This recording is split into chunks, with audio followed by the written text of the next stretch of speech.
Good, Dave. You ready to go skinwalking? I'm always ready to go skin walking. In fact, I'd go skin running. Oh, geez. I heard you were going longer with this, and I stopped the intro. I'm like going, oh no, I can't. Anyways, my blunder. Let's do the horror intro for the paranormal show, Dave. Dave Plouffe has no plans on visiting the ranch anytime.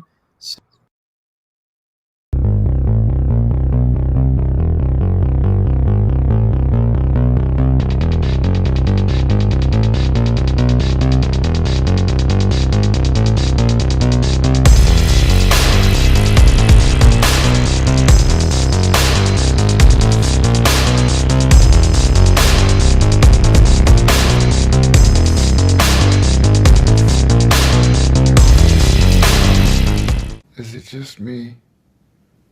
Or is it getting crazier out there? Man, did I louse that up? Oh well. Right. What are you gonna do? We can blame the skinwalkers. Yeah, listen, I can't wait to talk about Skinwalker Ranch. The episode that we watched was just kind of a sum up. It was from 2007, February 11th, 2007, where Colm Kelleher, and we'll talk about him. He was in charge of NIDS and National Institute of Discovery Science. And George Knapp was on there, but we got a lot of stuff to talk about Skinwalker Ranch, especially since Dave, all of this is kind of relatively new. You kind of caught up with a lot of things here, didn't you?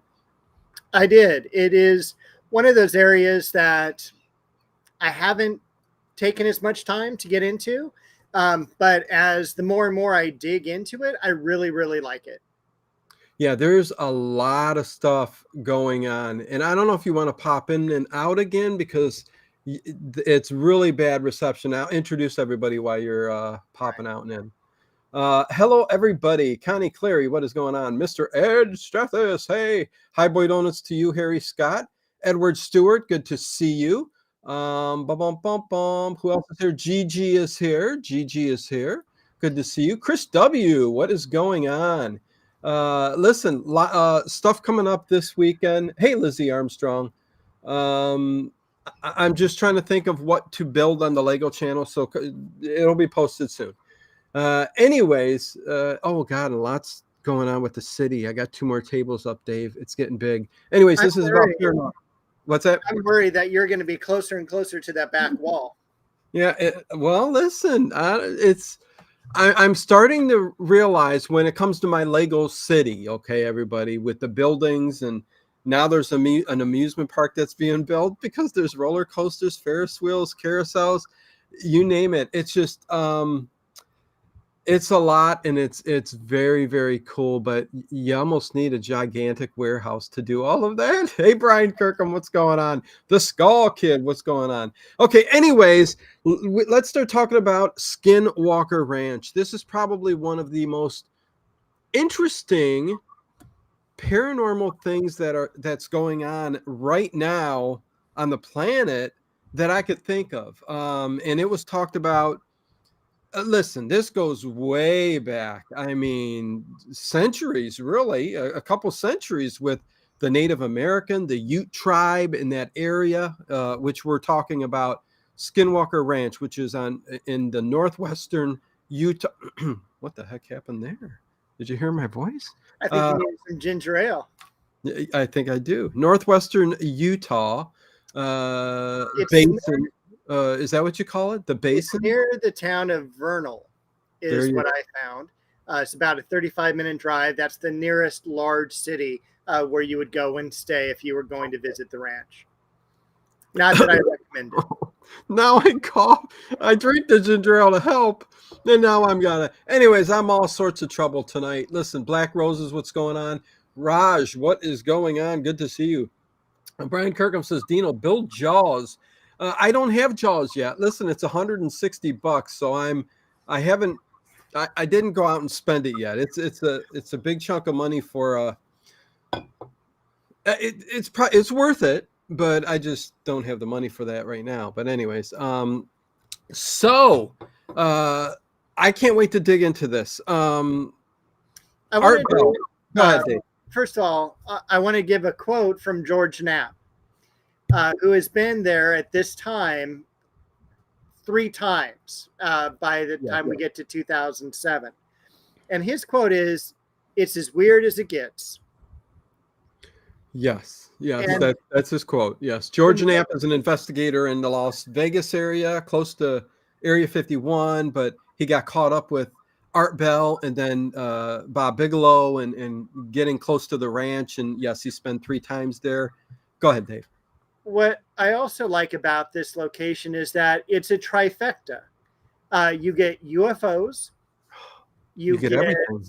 poltergeists, you get weird feelings, you get cattle mutilations, and what is really a stunningly beautiful area of the world.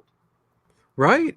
Portals opening up, shadow people, ghostly activity. There's portions of the ranch that have different phenomenon. And and you could say all of those things and why. I think after everything I've watched, and basically, if you watch the new uh, Secrets of Skinwalker Ranch series that's out there, where it's research is being done by another millionaire who took it over from the billionaire Bob Bigelow. These are rich people, and we'll get into talking about Bob Bigelow and what happened there. But Brandon Fugel's he's a millionaire. He's an owner. He lives in Utah there. And he's very interested in all of this stuff too. And he was a non-believer. Yes. When he bought it. Yes.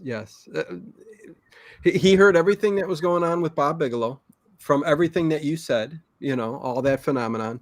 And if you've been watching Secrets of Skinwalker Ranch, all of the UFO activity is insane. It's insane. But all of the other little elements, which we'll be talking about, like the frequencies, the camera work that they've done with X-rays and infrared and all this, there's so much to get into, really. But I think if you want to break it all down, what they think is going on is that there is a large either UFO or base under the mesa, the Rock Mesa formation there on Skinwalker Ranch, that is buried. Honestly, we'll talk about the things that bother me and all that because it's like, I forget, like 160 feet in, but only 40 feet down. Why can't they dig that 40 feet down? But anyways, we'll talk about that. But it's in there. It's in that mesa. This is what it comes down to. And there's frequencies and there's things that are interrupting all kinds of energies and phenomenon and portals. And then we get into the stuff where, this place, Skinwalker Ranch, is allowing us to see UFOs because of the activity that's going on there. And go ahead, Dave. Can we talk about the UFO first? Sure.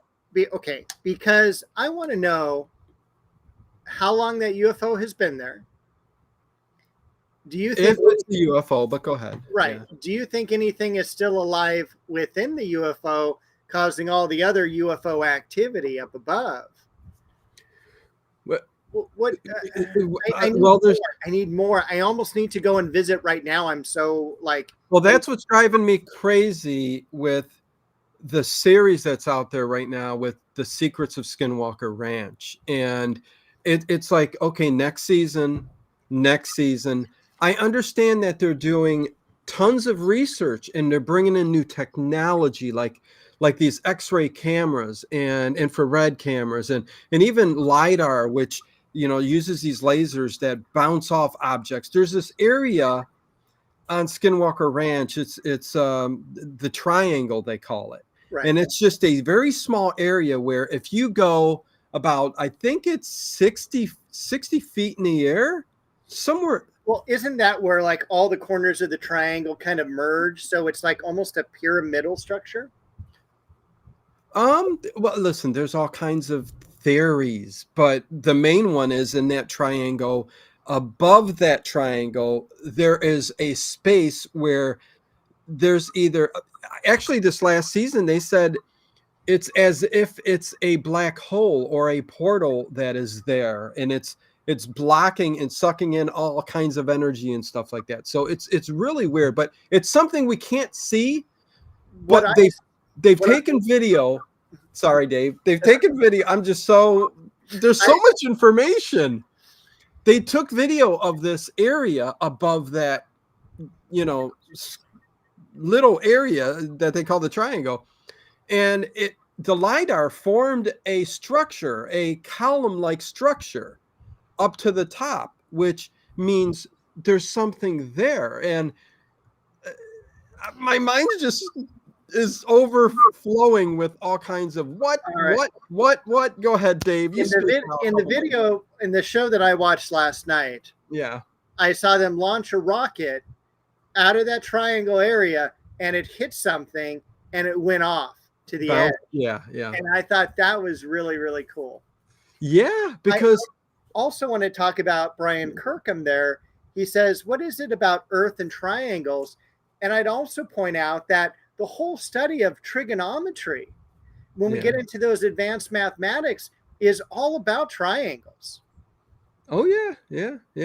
And I also think that the word triangle alone, starting with the Bermuda Triangle, has, it's a term that they use. Like, is the activity honestly in this precise triangle? It does overhead look like a triangle, so it is weird the way it's set up. And But by you also with have my hands, Dave. What do you mean? Right. It's a crazy. I can't believe it. You also have the Great Lakes Triangle up by you. Yes. There's plenty of places. Red, what's going on? Skinwalker Ranch Gusher, Utah. Adam for Christ, what's going on? Black Roses, I think I said hello to you. Let's see. I'm way down there. Oh my God, Nathan, what's going on? If I miss anybody, I'm sorry, but I was way down there. But yeah, listen, I mean, again, there's all kinds of places on this ranch that different types of things are happening. And I think it all starts with the large object that's under the mesa, and then the triangle where there's something evidently hovering above this area where, like you said, they shoot rockets off all the time because it spurs on activity. There's a frequency of 1.6 gigahertz that is constantly being transmitted once they start up these tests and experiments. It's very odd. It's a precise signal. Why? I mean, I actually heard there's so many theories out there. I mean, I heard a woman talking about magnons and protons, and when they collide, that's what's causing all of this activity. It's just people do not know, do not understand. And the more you watch and hear stories about this, you really got more questions than answers. Like I said, Dave, it goes back to the Native Americans talked about the same stuff happening: mutilations, UFOs, Yes. skinwalkers, which was part of a whole different story. But go ahead. And what I heard also on this interview from the current owner is that it was the Navajo who cursed this land. Yes. Against the Utes. And that's when like a lot of this action happened. And, I think, again, you're looking at combination. What I'm talking about this is hundreds and hundreds of years. Yeah. And you have a multitude of owners. You have Bob Bigelow, who sold this property because of the negative impact it was having on his family, that he felt it was tied to the ranch. You had, I don't know if black ops is the word I wanted to use, but you had government scientists working on this property. It kind of reminded me a little bit about Mel's Hole, where they just take over this area, but they didn't take it over, obviously, because they sold it. We have some owners that owned it for just a couple of years, and it just drove them crazy, and they couldn't wait to get out. And Well, listen, past owners tried to work the land. That cattle. I mean, it's a big business, you know. And when mutilations were, there was a point where I forget how many head of cattle, like 200-300, just totally disappeared. Nobody knows what happened to the cattle. You know, that's an awful lot of cattle to get into semis and take off and you know, steal them. So uh, stories are endless. When it and comes to when it comes to the curse of the Native Americans that were on the land, is that coincidental? Because what could possibly be in this mesa, which again, Red says, didn't they say the object was shaped like a manta ray? Yes, yes. Um, well, there, according to the Art Bell episode that we listened to, yes, Kelleher said that there were up to 15 generations of Utes that had stories relating to this property. right. And when you think about that, I mean, that is 300 years Mm-hmm. worth of time, which, I mean, to us is a long time. To extra dimensional creatures, it may not be. Right. And listen, the excitement here is real. I can't tell you. Hello, Mandy. The excitement with Skinwalker Ranch is just something. And to get to the Art Bell side of all of this, Art Bell, Skinwalker Ranch has been a big part of the overall Art Bell experience over the, you know, let's see, the 90s, okay, up until 2007, which this episode was. So we had a good decade of Art talking about Skinwalker Ranch here and there, but mostly during that like 2000 era on, because he became good friends with a man who is called Bob Bigelow. He's a billionaire. He's in aerospace. He's up to this day working on all kinds of space projects and trying, you know, at one point wanted to get to Mars. At one point, trying to get a space station built up there, which he has his hands in. But nevertheless, he bought this land off of owners because of all of the lore and history behind it. So when a billionaire who is very, very smart takes and says, you know what, I'm going to take and try to do some research on this land. And he gets the help of a group of people. And this group of people was called NIDS, National Institute of Discovery Science, led by Combe Kelleher, which was in this episode that we listened to. And he does have 3 or 4 stories, which we will touch on before we end here, because they're all very interesting. Hopefully. Yeah, we should. But fast forward, and then we'll come back to this episode. Yeah. Bob Bigelow did all kinds of research, which we'll talk about some of it. And then there came a point where this new person, Brandon Fugel, several years, bought the land because he was interested in it. Yeah, Okay. I think he bought it around 2013, 14. Yeah. And Brandon Fugel is the one you will see on Secrets of Skinwalker Ranch. He's a millionaire too. He's listen, if I were a millionaire, I would probably invest in trying to figure some of these things out too. NIDS, I got it. Thanks, Dino. No worries, Ed. Yeah, but what you would do is you would actually make a replica of Skinwalker Ranch out of Legos. Would I though? I don't know. Anyways, well, yeah, I guess I could. You could pop open the mesa and take out the UFO. And yeah, right. Well, listen, I have ideas on what all that is about myself, but Brandon Fugel took this over. There's a group of guys, and now they got a TV show. I always think you got a TV show, it's just for the views. You know, it's a bunch of BS, but go ahead. Okay. First of all, there's so many things I want to say. Yeah, go ahead. I'll shut up. All right. First of all, do you like, I want to ask you some questions. Do you like the TV show? The TV show is It's aggravating at times, Dave, but I'm hooked and I love it because there is some hard evidence behind what they're doing. Go ahead. What's great about the TV show is Yeah. it's made by the exact same production company as my Oak Island TV show. Is that Pilgrim? Yeah, It doesn't something matter. like that. Yeah, okay. And so, second of all, I have to say I absolutely love their war room, their base of operations. You've got computers, you've got large screens, you've got charts and cameras. It is amazing.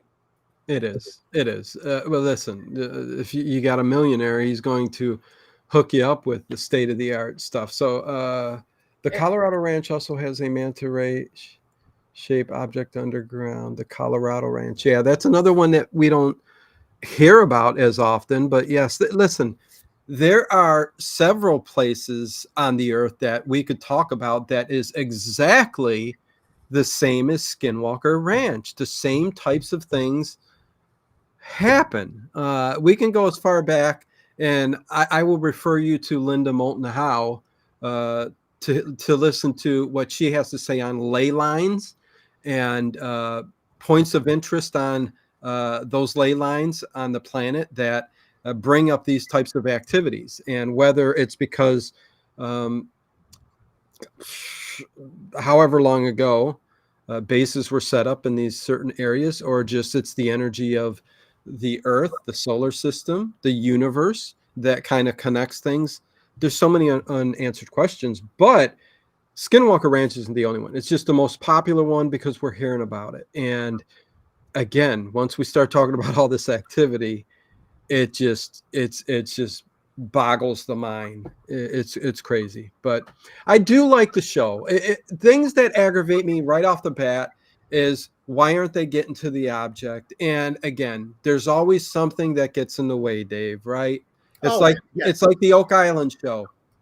You know, it's like, okay, if there's an object 40 feet under this mesa and you're a millionaire, you damn well better know that you should have something that can get 40 feet down there.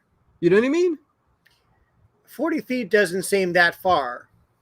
I would be calling up Elon Musk because he knows how to drill underground. Yeah. And I don't see what the problem is. Well, again, they'll go back, and it's similar to Oak Island. And you need another season. Well, the excuses they'll use is not to disturb the Native American spirits who lay claim to this land, or there's just multiple reasonings behind this. You know, we don't, if they start doing this, they don't, there's a man who, I forget his name, he's part of the team. I should have wrote all their names down, but he got a big gigantic water filled bump on his skull, and he had to be taken away from Skinwalker Ranch, and it went away luckily, and nothing bad happened. But so they stop at certain points because they don't want nothing to happen to anybody, because people get sick there. They fall over, they pass out, things happen that are just so strange. So is it just part of the let's just keep things going type of thing? I'd be gung-ho. I'd be all the equipment we can get in. Dig 40 feet deep. Show me what's there. The things I noticed on the show that I watched, the episode I watched, where you had a lot of people, I don't feel well. On the podcast I just listened to, it was the same type of thing where these people would just feel uncomfortable or uneasy, or especially at, is it Homestead House? Homestead 2? Yes, Homestead 2. That's a lot of this takes place. Yeah, that's Homestead 2 is where the ghostly activity kind of is at. It's kind of like a broken down type cabin area, and you know, a lot of figures have been seen there. Listen, there's a creature which we'll be talking about here, like a dogman creature. So you get stuff like that, which could it have been a shapeshifter, you know, or a skinwalker, which is still walking along these lands and come through portals and everything. Anyways, let's see. Throw his name. Go ahead. I was just going to say thank you to Raj. Dino and Dave, I just wanted to thank you for bringing these topics to light, and thank you for sure. The thing, Raj, and the reason why I'm into paranormal and have always been is because lots of reasons. But yeah, I mean, I think questioning things and trying to understand that there's an awful lot of strangeness in this world, and if there's no answers behind them, let's talk about it. Let's figure it out, or at least try. But yes, and Brian, it has everything. Wait a minute, hold the boat. This place has aliens and ghosts. Oh, listen, yeah. Okay, I've got a golden ticket for you. Okay. You have either full access to Skinwalker Ranch or full access to Area 51. You can only go to one place. Where are you going to go? Well, listen, Dave, it depends, because if I'm allowed, oh, wait, you said free access? Free access, guided tour, docents, whatever you want, but it's at the same time. You can only go to one. Time limit? No. Listen, I've got a lot of questions. 8 hours, they're going to give you lunch even. If I had a year to stay at Skinwalker Ranch, listen, I would love that. I would love that. All right. If I had access to Area 51 and I had time to talk to people and to go through what they actually have on the base and have them show me what actually is there. And that's what you're saying. You're saying free roam, and they're going to show me everything, and say, listen, this crashed here at this day. There were recovered aliens. I would be there in a second. So yes, maybe it's Area 51. It's just I'm too hesitant. You better give me the rules and say total access. They're not going to hide anything from me, Dave. Mr. Ed is good. Yeah, we're going to do that maybe next week. We're going to have a little raffle where we find out how many pens and pencils are in Dave's mug back there. I think that'll be pretty fun. So can we go ahead and go to the portal? Can I lay the field out and then we can talk about that? Yeah, I mean, the first one I do got highlighted though is the cattle mutilation. I mean, okay, yeah, we can talk about cattle mutilation first. Because Colm Kelleher, it's during 1996 is when Bob Bigelow kind of took this over, and soon after they started NIDS and they started researching and spending a lot of time on the ranch, and the cattle mutilations, which I think most of us have heard about, was one of the big things that were happening on this ranch. And it's not only, when we're talking cattle mutilations, it's by precision instruments, almost like as sharp as they come, laser point accuracy, no blood, cuts that you would not see except for the best equipment, and how is that happening? And cutting out body parts and leaving no drops of blood in these calves.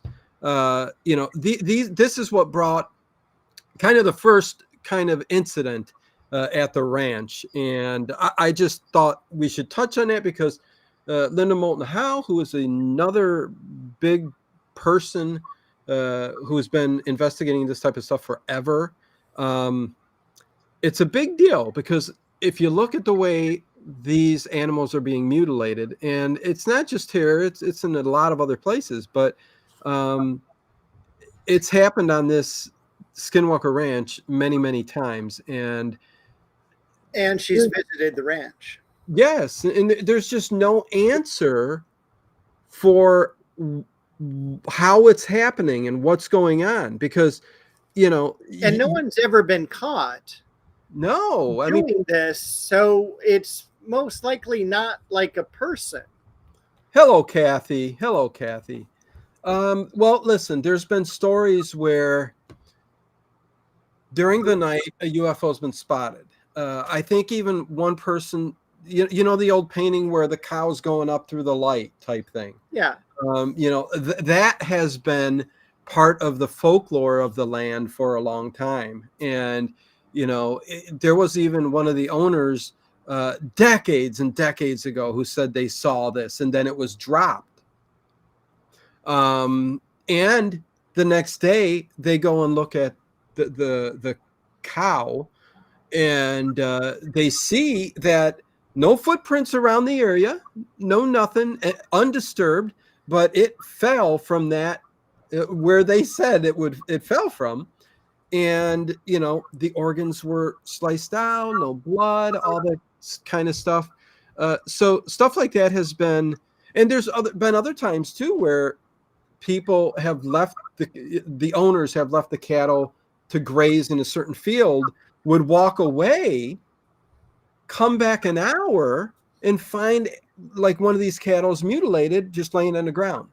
Well, not even that. Like they'll go 100 feet and they'll hear all this disturbance from the other animals, which draws their attention, and they come running back, and these animals are stripped of flesh, you know. And this is maybe I had written down, this was one of them was an 84-pound calf that they had just tagged, you know, and everything was fine. They go 100 feet and they hear this awful noise, and they come back and the calf is dead.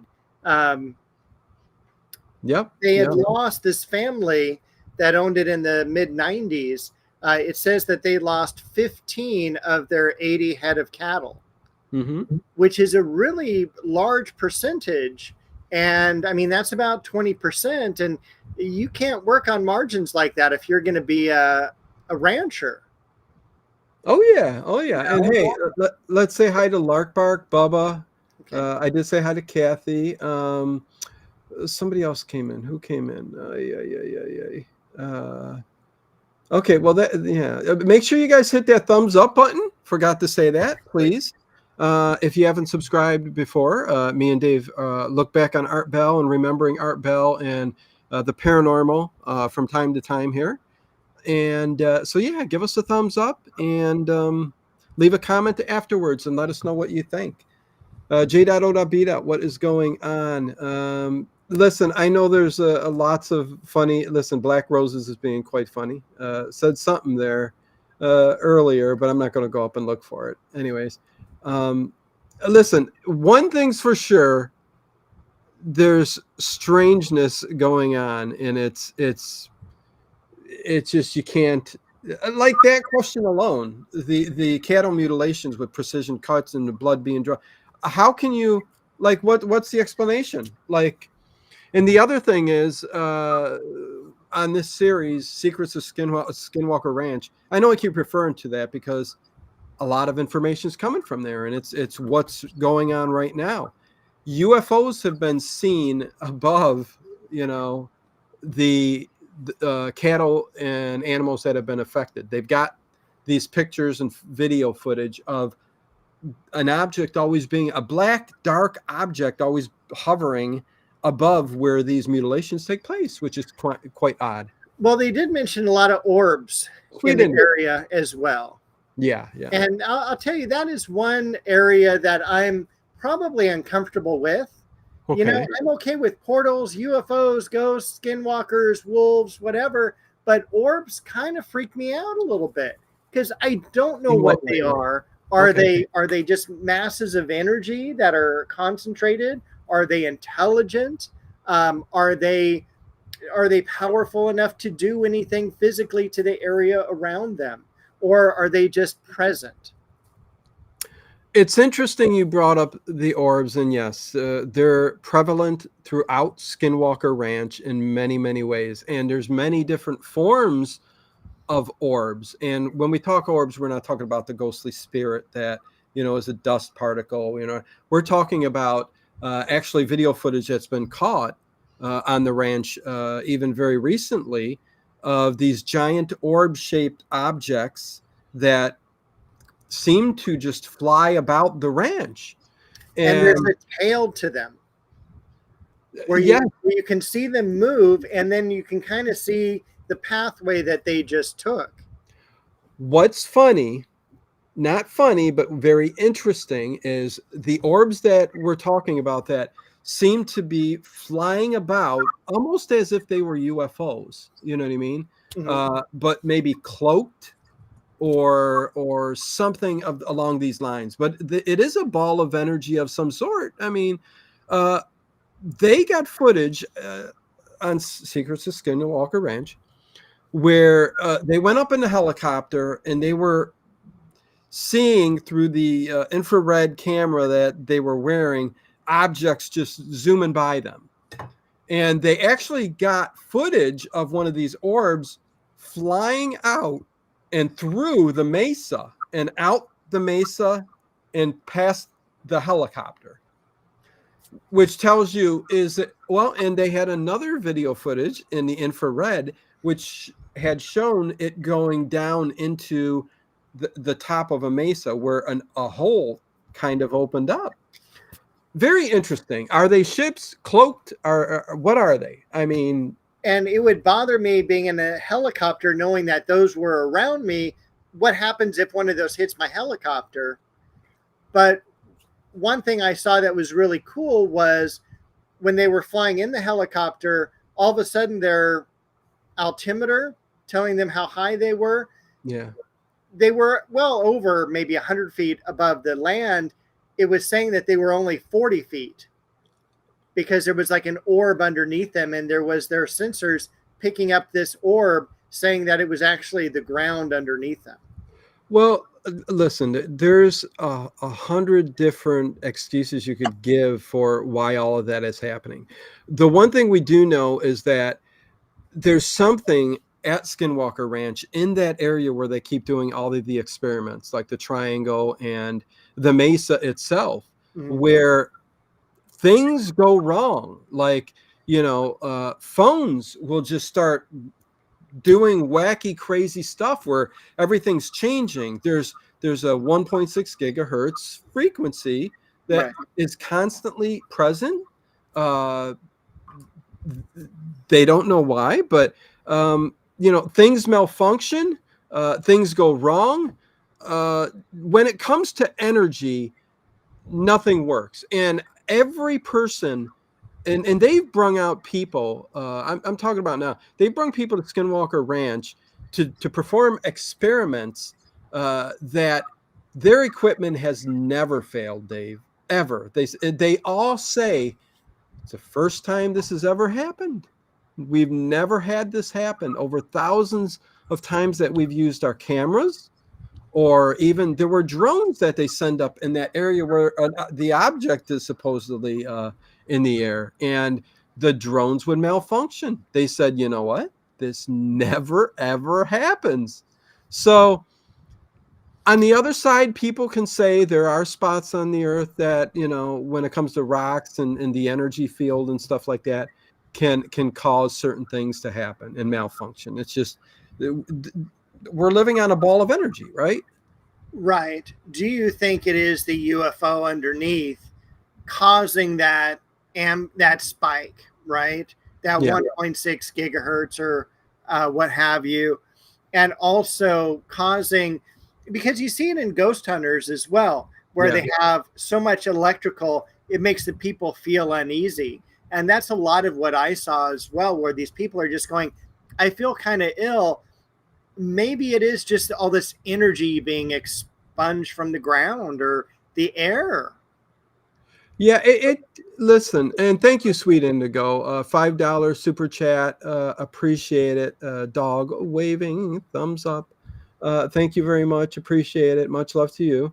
Um, well, see, that's the thing, and that's the problem with a lot of this is, again, there are certain places on the earth where the energy is, you can say, chaotic and can cause that type of interference just from the substance that's in. I don't think that's what's happening here, because there's even certain elements that they've found that just don't fit and aren't like they shouldn't be here on this planet. I forget the exact element that they found in this last season. They shipped it off to a research facility, said, what is this? And it was compounds that were made to be on the outside of the space shuttle. Of the tiles. Yes. For heat deflection or. Yes. And that they got that when they were digging in to whatever was in the mesa. So, you know, it's like, okay, I mean, you know, there's just way too much that just, you know, says it's more than just one of those places on the earth where, you know, things happen, you know what I mean? Like the Bermuda Triangle and other such places on the earth. I really think that there's something going on in that mesa, and I think there's something in the mesa, but what's aggravating, like I said, is that they're not getting to what's in the mesa. Right. If there's season 10 and then they're still trying to get to the mesa, what's in there, then I'm going to have some big issues. One thing, and this happens in Oak Island as well. Hello, Christopher. There's just so much to do. You know, you don't realize that this is like 50 acres of property. You know, not only just the regular upkeep and keeping people out, and you know, you've got the orbs and the portals, and you've got the ranch that's still ranching. Yeah. You know, you still have animals there and people and all that. So it's nonstop. Oh yeah, no, it's very interesting. And to get back to the show and what NIDS back in the day found, I believe around 1997, kind of their second kind of big. This was a time where they were Colm Kelleher and Bob Bigelow's team was spending a lot of time on the ranch. And, you know, they were investigating late one night, and they ended up seeing these yellow balls of light, these yellow orbs in a distance. And right before they were packing up to get ready to go.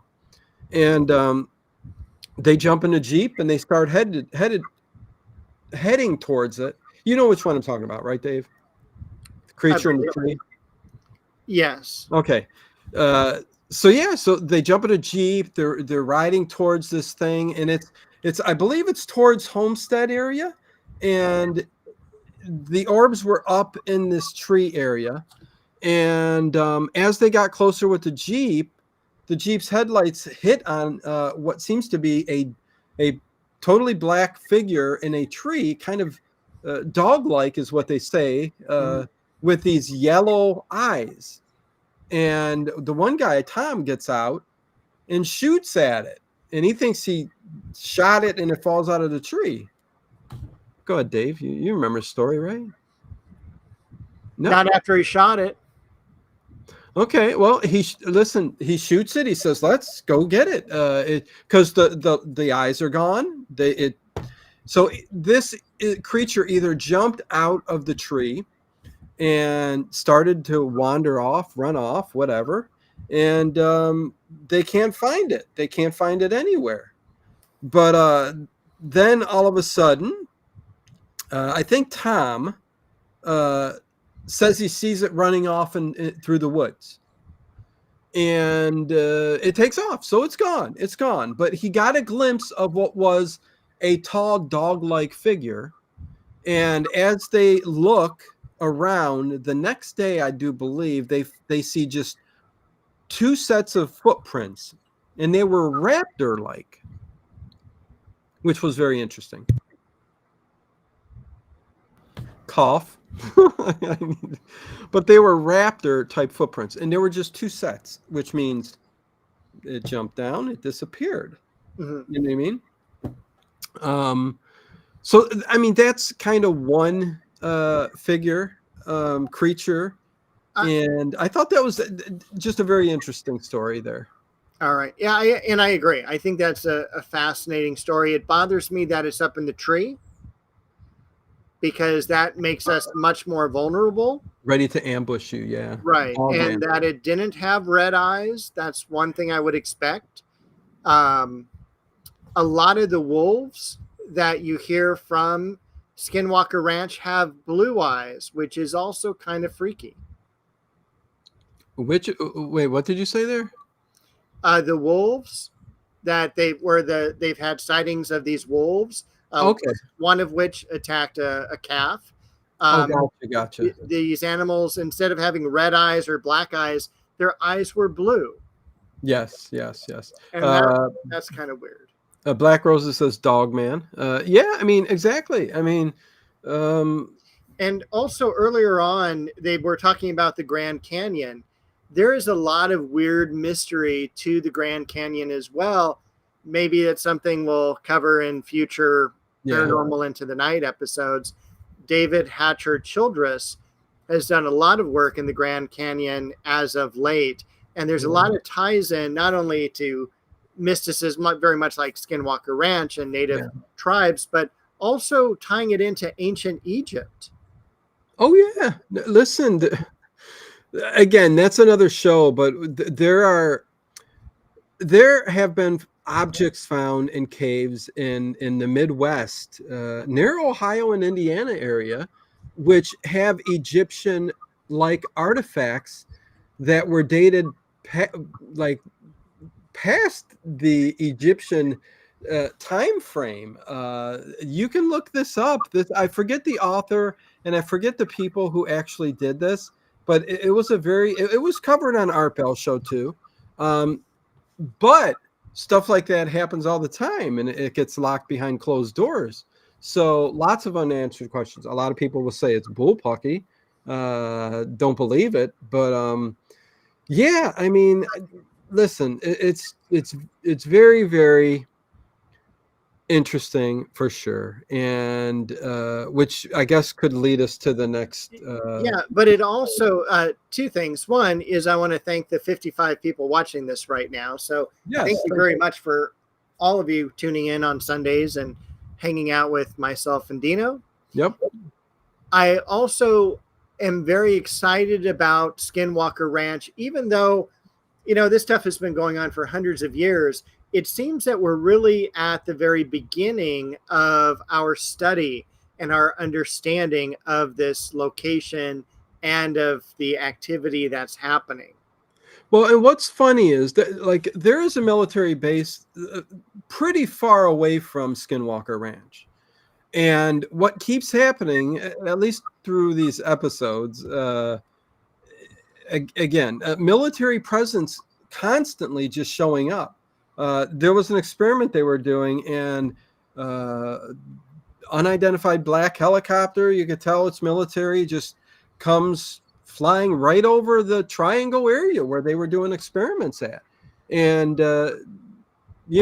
they go question, the state attorney and ask, what's going on? What's, military flying over my property, says Brandon Fugel.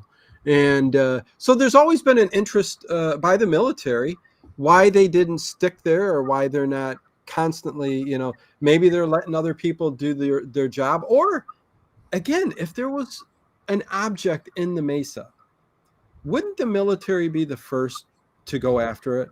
So it begs the question, Dave, is it an aircraft or is it something our government is aware of and don't want messed with, whether it's a base, whatever it is, so there's a lot of questions there. Yeah. That does start to open up a whole can of worms. And it's, could this be a base? Could this be ours that they don't want, us to dig and to find? Yeah. But, from my very limited amounts, I'm with you that it looks like to be a UFO type of object in the mesa. But then if it is, the government has such a history of just coming in and going, this is our property now. Right. That's what's kind of baffling. But it's also an area though, Dave, that's very, it was bought. So how do you get to the person who owns the land now? I mean, the government would have to come in and buy the land. They got to move. But well, that was a smaller story though. This is something that I mean, we've been talking about it for half a century now on our own. You know what I mean? Lots of stuff going on. I think the time for the military to have gone in there was, you know, early 80s when that, Yeah. the owners were, unless they already set foot in the area, know about the base, and didn't care to buy. And then all of a sudden owners came in, and all of a sudden Bob Bigelow buys it. And next thing you know, he's doing all kinds of experiments. And the government says, listen, we'll keep an eye on them. We'll make sure nothing happens. Because it is the one thing, Dave, that I don't understand. Bob Bigelow went into his venture on Skinwalker Ranch, Right. wanting to do all this research, which he did, getting all kinds of evidence, which he did, wanting to share it, which he didn't, and then selling it. So that's my big issue. What happened with it? In the interview that I just listened to from Brandon Fugel, Yeah, he had said that he had asked for information for the results of his research, wouldn't and give it to him. Bigelow declined. Yeah, I'm not going to share this with you. exactly. Which tells me, and this is the part that it's hard for people to understand. This is where they start to go, you know what? I think it's a bunch of BS. That's why we never hear about it. But again, there's an underlying agency, government, whatever you want to say, that is in control of a lot of this stuff. I mean,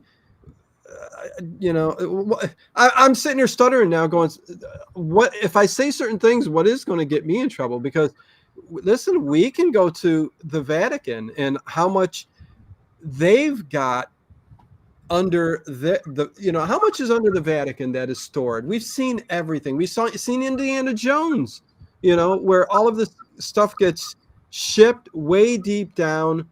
The Vatican has miles and miles and miles of caves that is prepared so that no humidity gets in there. It's regulated to a T on so many ancient artifacts, Dave. We know this. It's so as wonderful as that is, though, none of us can read Latin.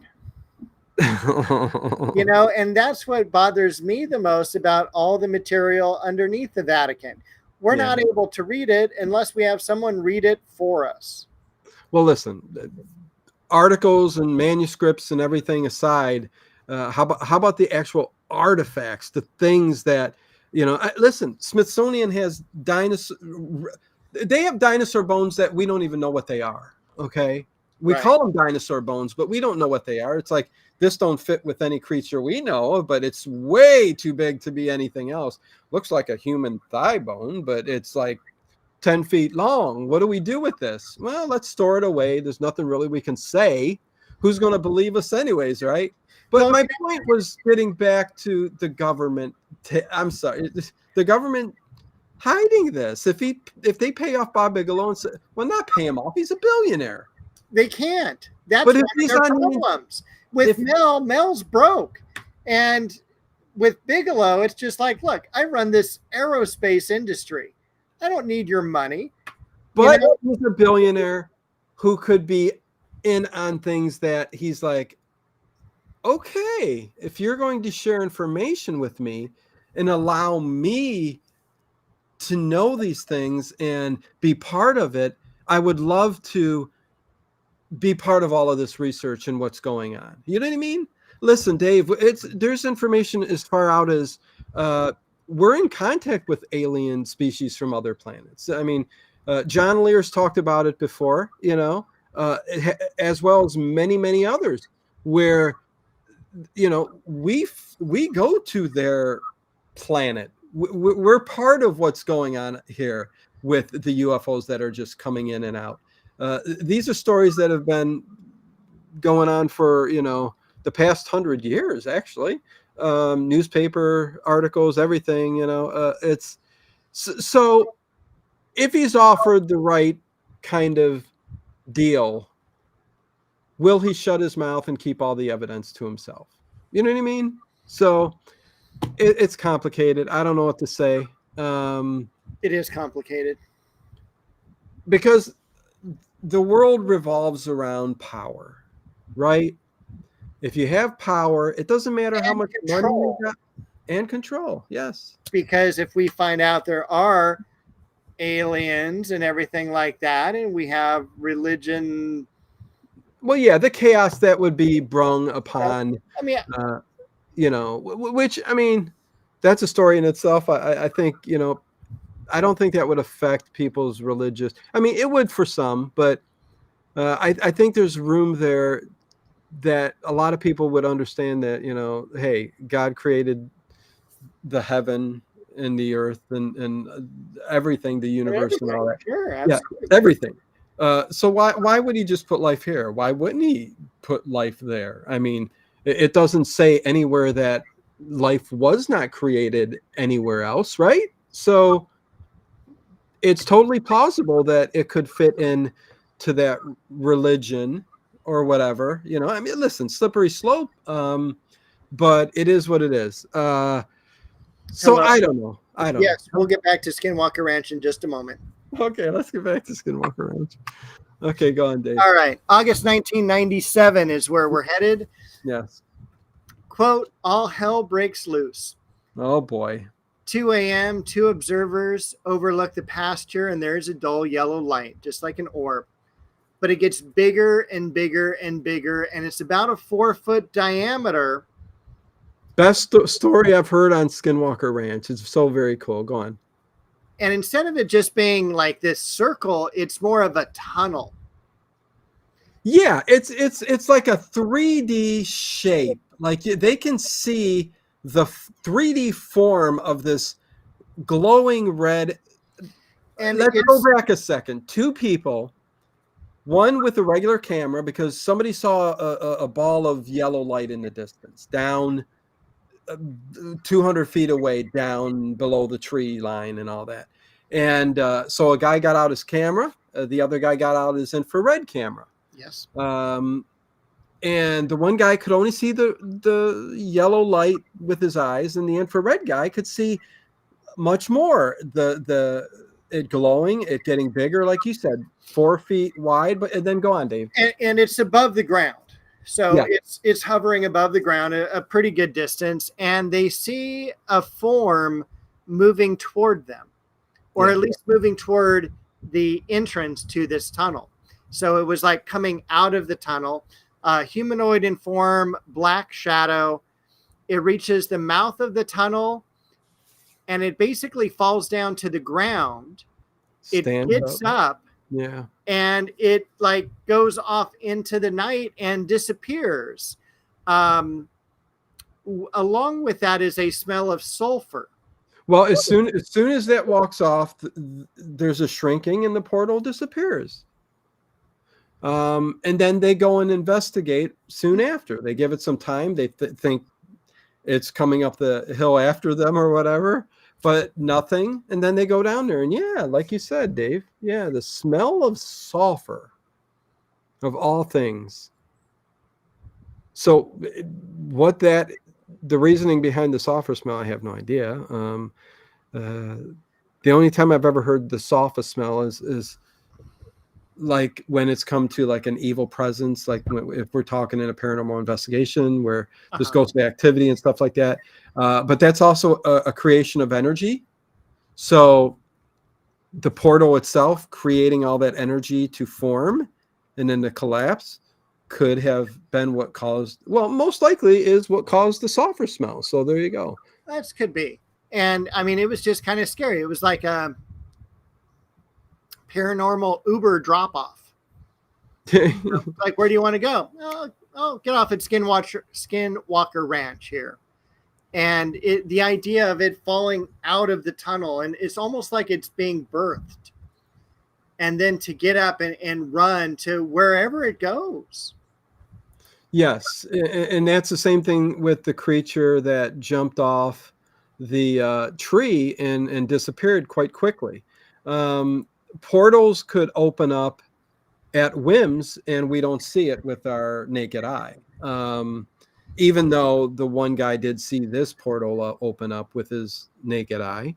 The other activity, the actual being, which probably resonated at a different frequency, is what we can hypothesize, comes out, and you can't see that except for the infrared.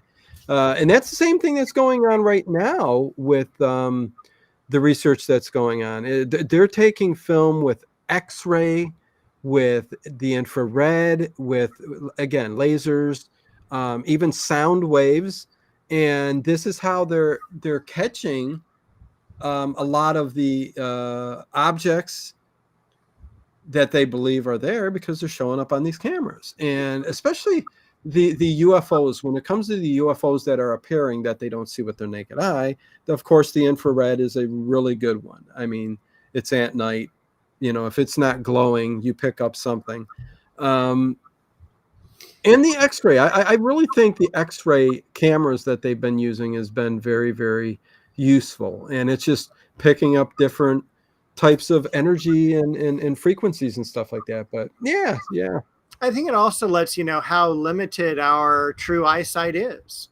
We can only see within these two basically bands. We can't see anything in the infrared or ultraviolet frequencies. Right. I also think that we don't look up. When you and I are going about our daily lives, we're just looking straight ahead. And now with their cameras, they are focused up. They, besides having the infrared and the X-rays, is just looking up itself, how much stuff we're missing. Yeah. Oh yeah. I thought that was something that Art, and I heard on Art Bell show many years ago, is like, how often do we look up? We work our daily lives. We work, we get home, we're in the house. Very small portion do we even look up. When we're in our cars, we're looking forward on the ground. So, we don't really take the time to actually look up. And with them spending as much time as they are at this ranch and constantly looking up with all this equipment, just like the show is showing us, lots and lots of UFO activity. What they keep saying is UAP. I cannot stand unidentified aerial phenomenon. Why they had to change UFO to UAPs? I think I'm seeing the UAP is what I'm doing. No, it needs to stay UFO. I can't adapt to that, Dave. It's like changing it to Project Yellow Book. Yeah. It's just awkward. Yeah. And I'm with you. It's much more, it's either UFO or nothing at all. Yeah.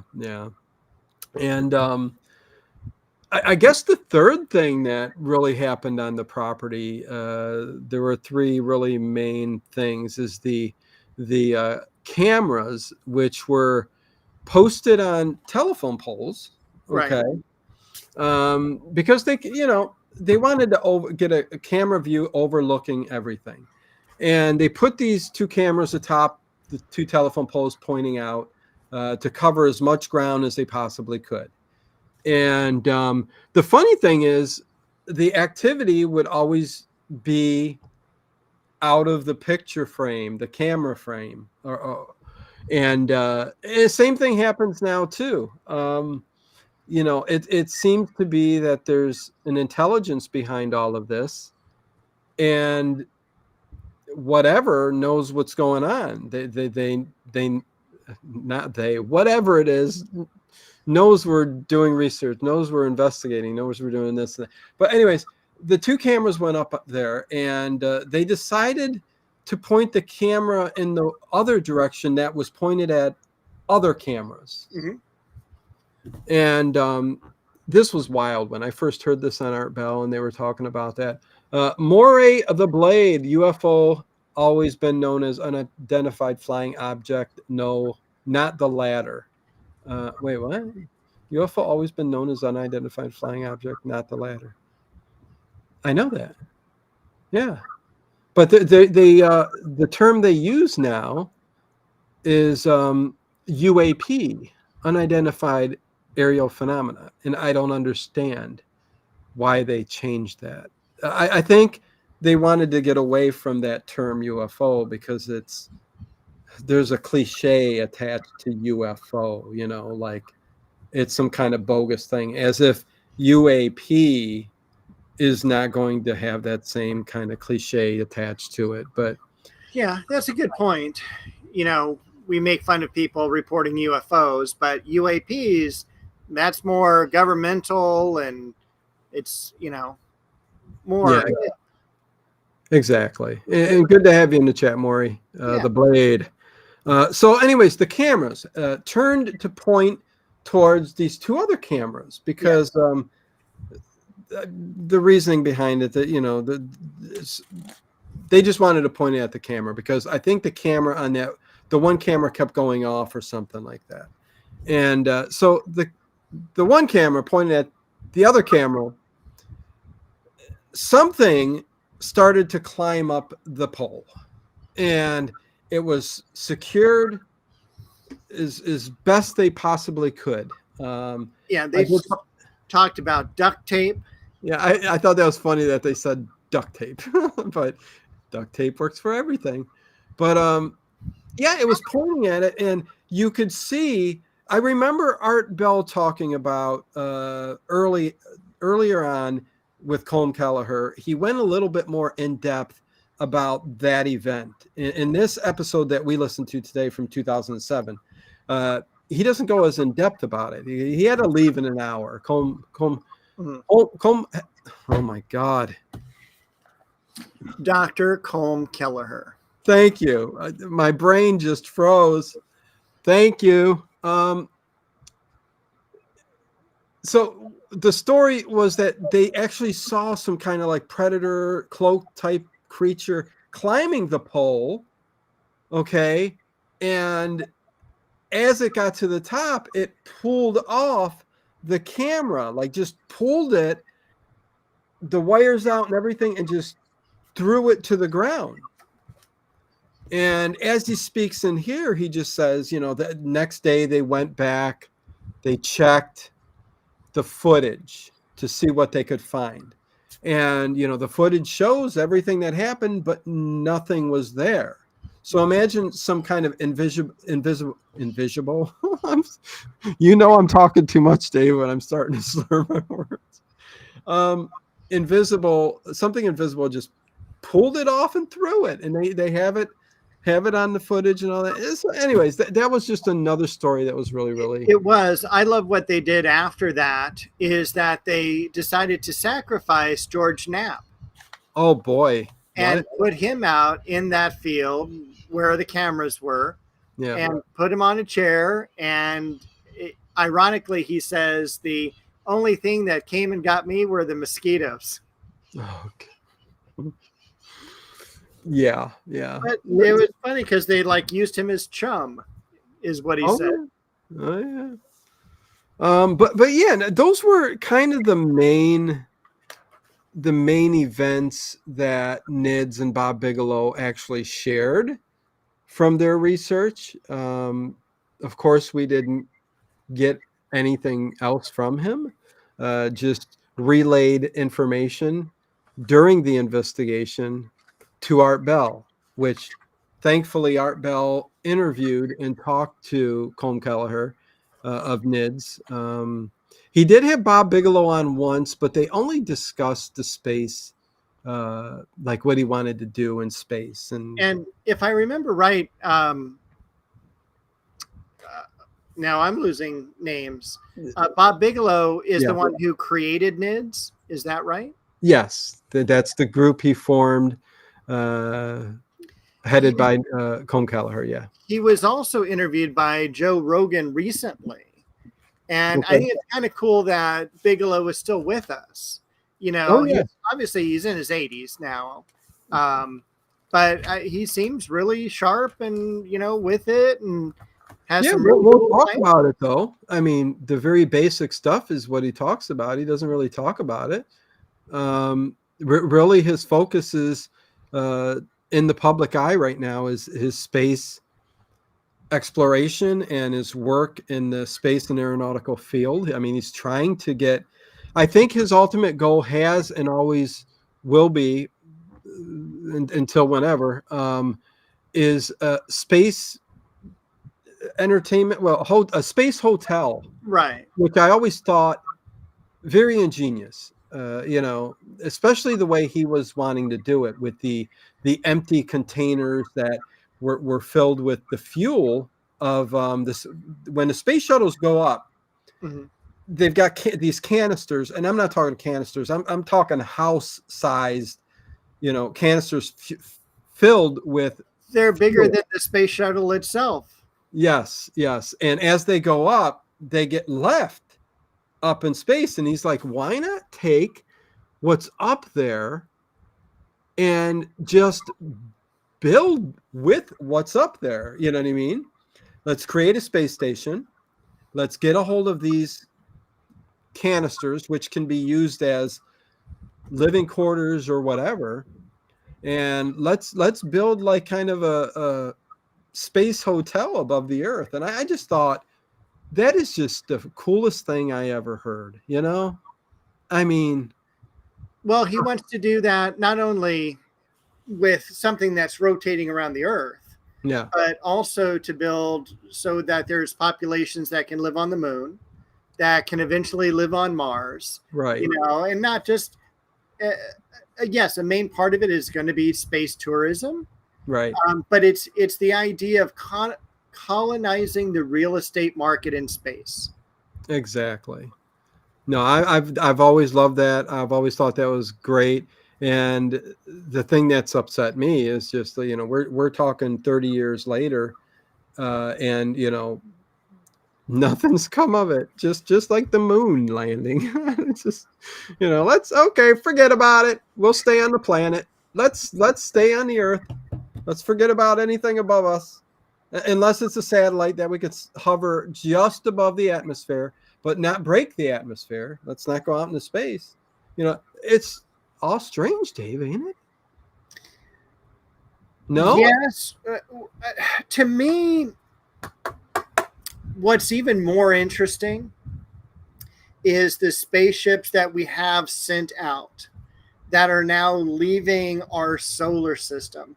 And it's weird because when we were kids, I mean, it was all about, man, I loved watching Carl Sagan talking about the Voyager and Voyager 2, and they're spinning by Saturn and Jupiter and places like that.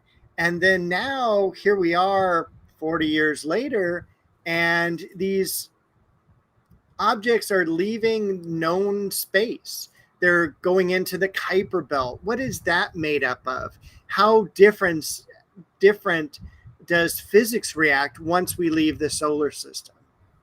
Oh yeah, listen, and all of the imagery we're getting back on the moons of Uranus and Saturn and Jupiter and Neptune, they're just unbelievable, Dave. I mean, who knows what's out there? I mean, we've got these gas giants like Jupiter that's got planets around them that, as we're taking passes with the new satellites that are making their way farther and farther, out of our solar system, is just, amazing in itself to think that, hey, there could possibly be life on a moon, not just another planet. Mm-hmm.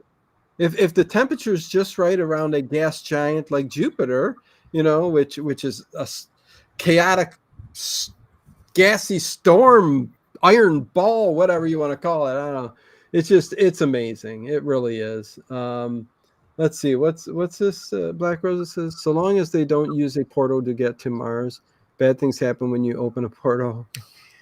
I did have in my notes that it was kind of like a Ouija board at Skinwalker Ranch. Well, I think Black Rose, is you talking about Contact and that wormhole and what they took? Because listen, if we can open a wormhole or a portal, and if these are actual doorways to another dimension, which I do believe, I mean, I do believe, portals to another dimension, or if it's a way to get from point A to point B immediately,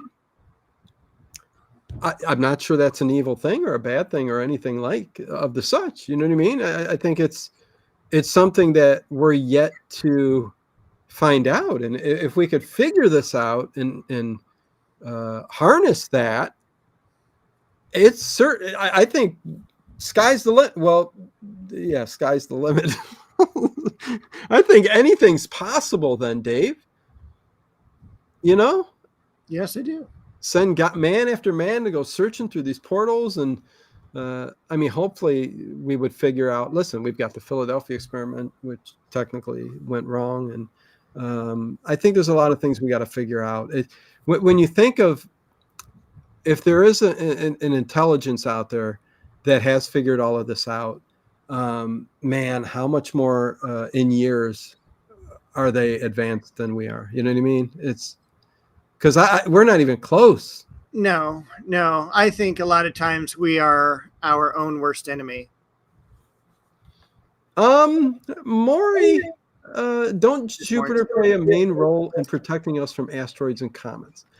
To a point, but in the big scheme of things, no.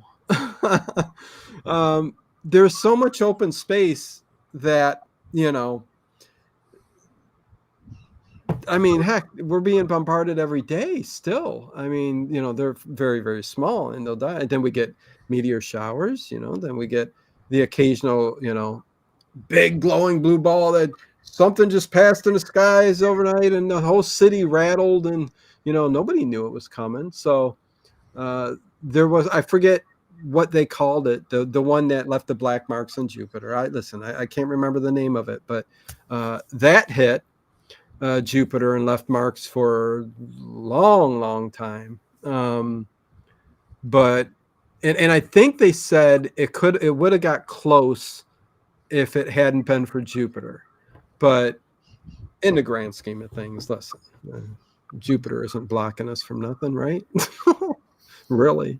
I think it does have a gravitational pull that will bring a lot of that material towards it, is my understanding.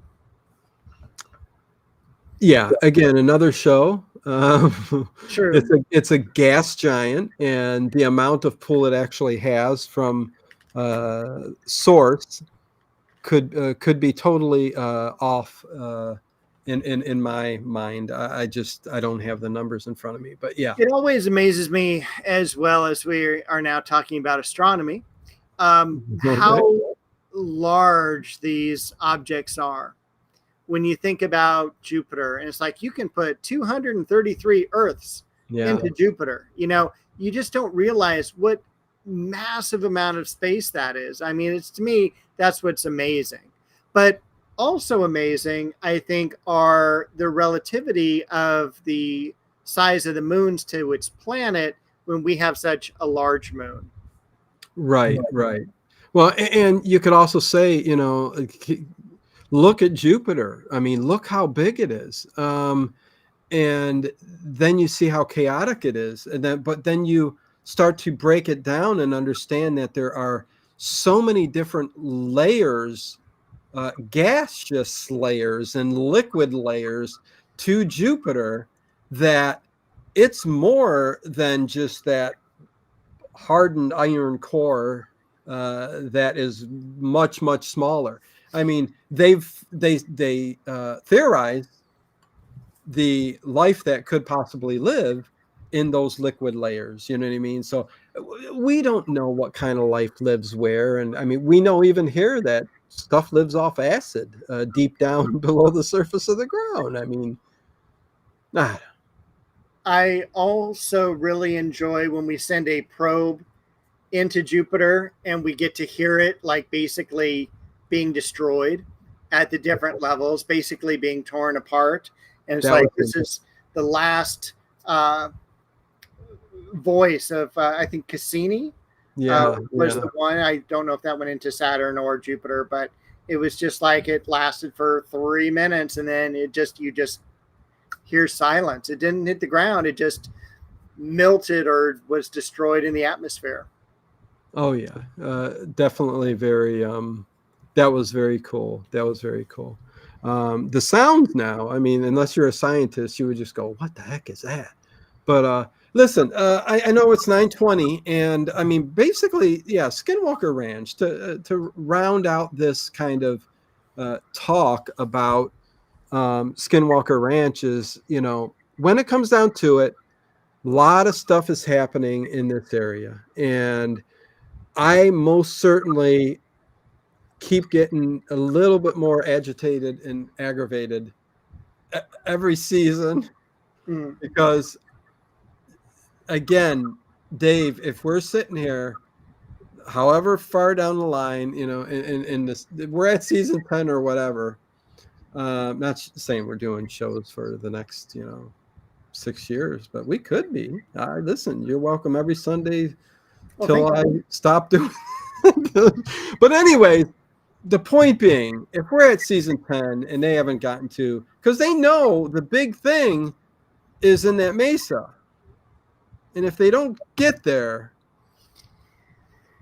I'm going to be pissed. I'm already pissed, Dave. Yeah, and the more I think about as far as digging down, in order for them to build skyscrapers, they have to do the footings and the piles, which go down 40, 50 feet. Yeah. So yeah. I don't see what the problem is. Well, the problem is when it comes to drilling, they keep hitting it and it's stopping them.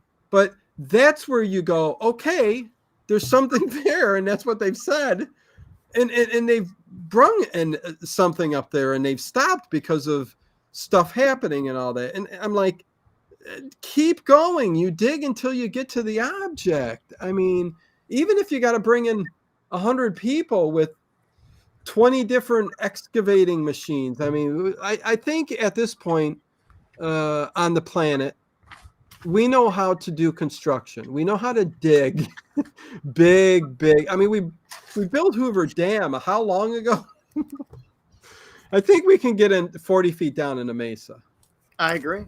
Yeah. So, or just let's not bomb it, but let's blow it up with some dynamite. Well, that's what part of it. That's what Black Rosa said earlier on. Okay. And I didn't bring it up because I'm like going, well, we don't want to blow it up, but I don't know. I agree. We don't, and you had brought this up earlier. We don't want to upset all the spirits because from what I understand, if you go around the perimeter of Skinwalker Ranch, there's all sorts of weird talisman type of objects, like literally guts of animals that are blessed by shamans so that the creatures stay on that side of the gate.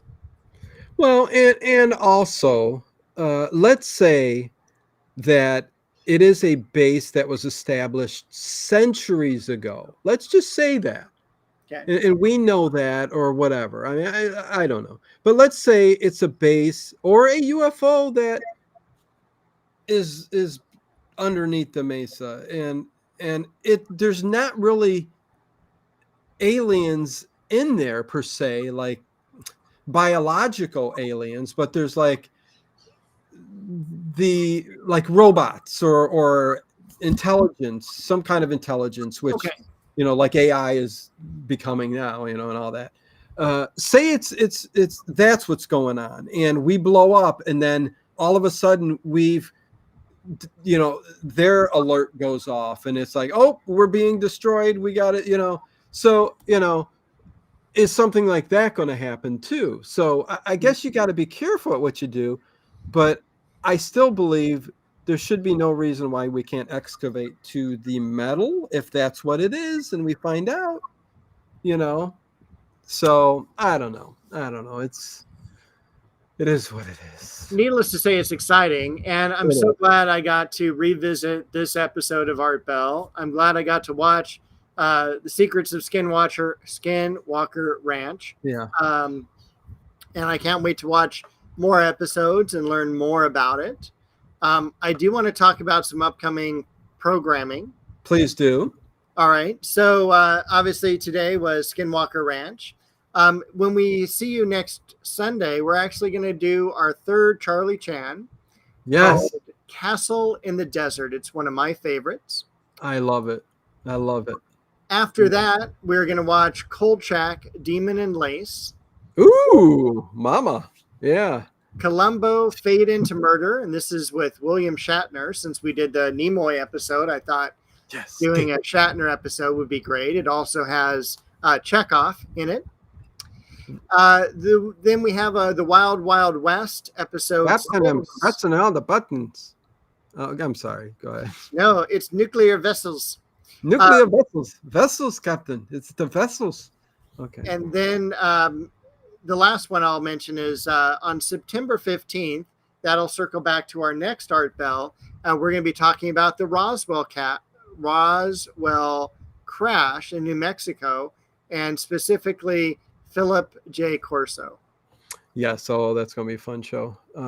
Listen, as well as Charlie Chan next week. I know everybody's not big fans of listening to us talk about Charlie Chan, but I love it. Absolutely. Some of my favorite stuff too. And come the month of October, we're going to have a lot of Halloween stuff coming up, horror movies and lists and stuff like that. And then I think that's when we're getting close to the end of Kolchak too. Oh no! Oh, after the beginning of the year, is it? We should end Kolchak right around Christmas. Okay, perfect. And then we can decide whether we want to do another 21st episode where we rate everything and we kind of revisit the series and everything, or if we just want to do that at the end of episode 20, depending how bad episode 20 is. Right. Michael C., there will never be another Art Bell. No, there won't. Never be another Art Bell. I loved your last discussion of Charlie Chan. Thank you, Chris W. Thank you, Dino and Dave. Thank you, Harry Scott. Chili recipe show. I know me and Dave, we still need to do a food episode. See how that works. Dino and Dave swapping recipes. No, I don't know. Whatever. Okay, Dave, I guess that's it. Boggle, what is going on? Sounds awesome. Good to have you here. Welcome to the channel and the chat. Yeah. Anyways, until the next time, until Sunday, check out Dino Brickhaven, where I will be starting to build a Lego set starting tomorrow. I'm trying to do that at a specific time. Like we always start at 5 o'clock here. Do you start building? It's always 6:30. Usually, always 6:30 p.m. Eastern time on Dino Brickhaven when I go live and I do build a Lego set to old time radio shows. So pretty fun, little different, and you get to sit back, chill during the early evening to some old time radio shows too. So there you go. That's about it. Really love talking about Skinwalker